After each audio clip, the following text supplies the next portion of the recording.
we do.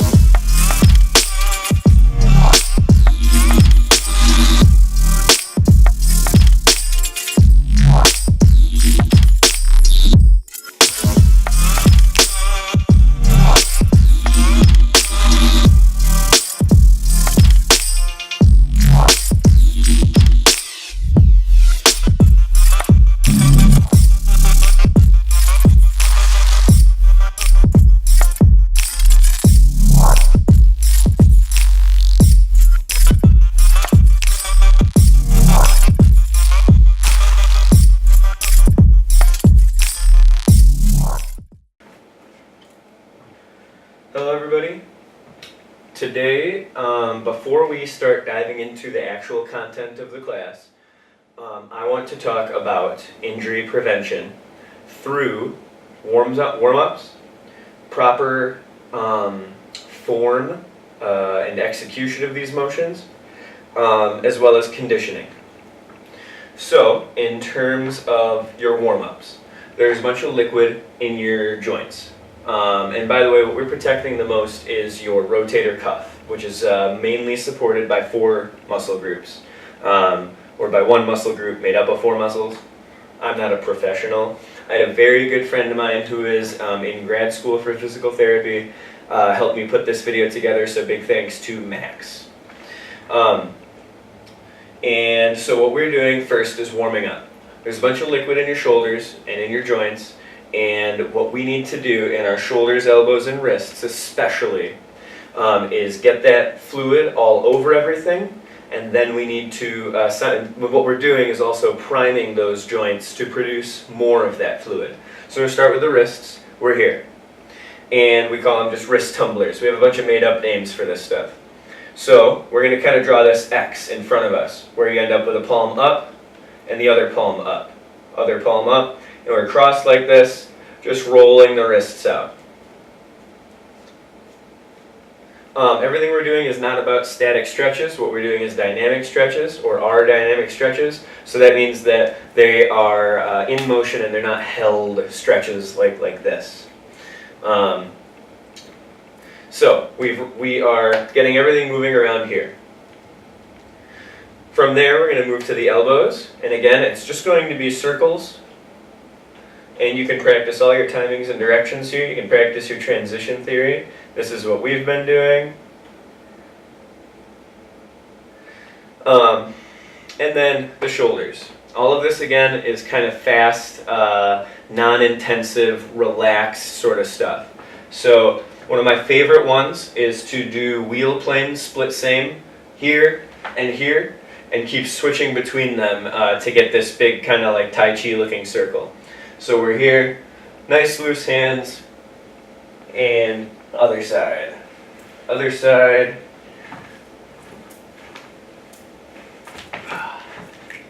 That one's just really, really fun. Goes perfectly with poi spinning and a lot of other prop spinning. Puts you in the mode to do pirouettes, gets your heart moving a little bit, so that's all what I'm about. I just love that move a lot. So, now we've got our shoulders lubricated and prepared to continue lubrication. So now the execution of these, framed in terms of VTG. So first of all, we're going to kind of make notes basically on all of the timings and directions. Starting with together same. And you're going to notice me using the same transition through all 4 so that it's just consistent and you get familiarized with the terminology, what it looks like, what it feels like, and you kind of put it all together. So everything's going to make sense, just stick with me.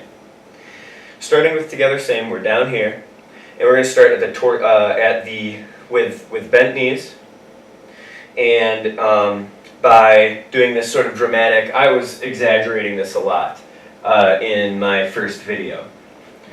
So what we're doing here is orienting our torso and our chest to face the direction that we need to in order to release strain. So in order for me to get my hands on top of each other with my chest forward, I'm stretching a lot of muscles behind me, I'm stretching muscles here, I'm preventing all of this I'm stretching muscles here that want to just pull in that direction. So if you come up on the ball of your foot and you turn your other foot just a little bit, then you're going to be really relaxed here.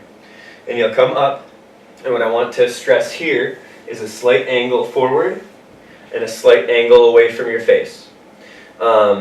This is the range of motion that is the most prone to injury. This is the one that when you repeat it over and over again, you really put yourself at risk for injury, period. So that's why I want, especially when it comes to what we're doing in drilling things, I want you to take a step back and focus on injury prevention, such that when you perform, feel free to do these things very cleanly, because it's not going to be a difficult adjustment, but I don't want that to be your natural muscle memory. And that's just my opinion. That said, with Together Same, you are doing this on front wall plane. You have wall plane here and here, and you have wheel plane here and here. And when you do this in wheel plane, you end up with this stretch here that some people do, but I don't recommend. It's a stretch that I just want you to listen to your body as it reacts to your attempt. Because if it doesn't feel like you should do it, you probably shouldn't do it. And if you can, you can. And if you want to, just make sure you approach it very safely. So, Together Same should be performed in front wall plane, just in terms of for the general population, and not in wheel plane. We're going to go from Together Same, where we're orienting, to split opposite. We're going to do the exact same thing. So I'm oriented this way, up and down, with a slight angle away from my head and a slight angle forward, and to the other side. This is, again, not one you want to perform in wheel plane. Split opposite is one people do. People can do it. I'm not one of those people, and all the same advice from the last one applies. From split opposite, we have split same, so you have to orient into wheel plane. And now you're going to still orient your chest and hips, but you're not doing it necessarily from the feet. So we are going to, every time you have a hand back, right now my left hand is back, so I am opening my chest and torso to the left. And you kind of have this warrior pose, for those of you familiar with yoga. And when you come up and down, and forward and back again, you should really turn at the hips and get on the ball of your back foot so that you can orient this way. Up and down, forward and back. Up and down, forward and back. Again, if you have your chest oriented forward and you try to do this, you are putting a lot of stress on this part of your body. It's incredibly unnecessary, and I just don't recommend it. So that's your split same, which you can't perform in front wall plane because of physics. And lastly, together opposite, which you can perform in wall or wheel plane. So if you're going to perform it in front of you, you have the slight angle forward. And if you're going to perform it in wheel plane, then again, slight angle out, slight angle forward. Here. And again, orienting the chest and torso. Forward and back, up and down. Forward and back, up and down.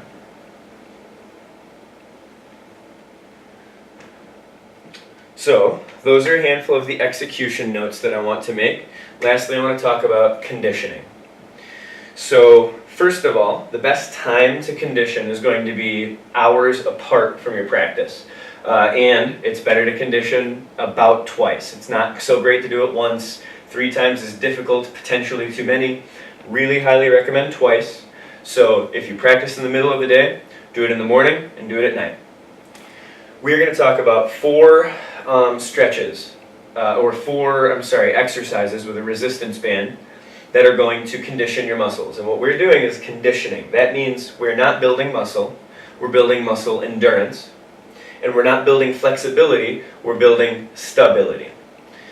These are already the most flexible joints in the body. You need minimal flexibility here. It comes from motion in the rest of the body. Your cleanliness comes from motion in the rest of the body. And I want you guys to be able to do this stuff forever. So we're going to start with this guy. The first stretch we're going to do, we're calling punching. So by the way, a lot of people will get these in color codes, or you'll see them this way at a gym, where they are increasing in difficulty towards red and like less difficult or green. And I have the lightest one that I saw at Walmart after trying to thrift for them.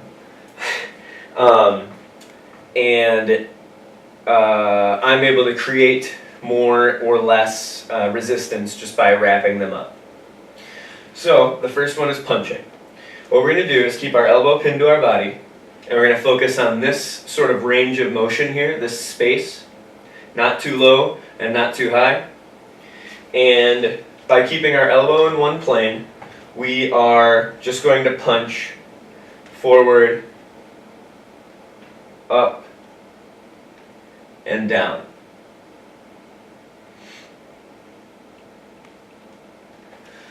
So what that stretch works is stability and resistance to injury in the shoulder.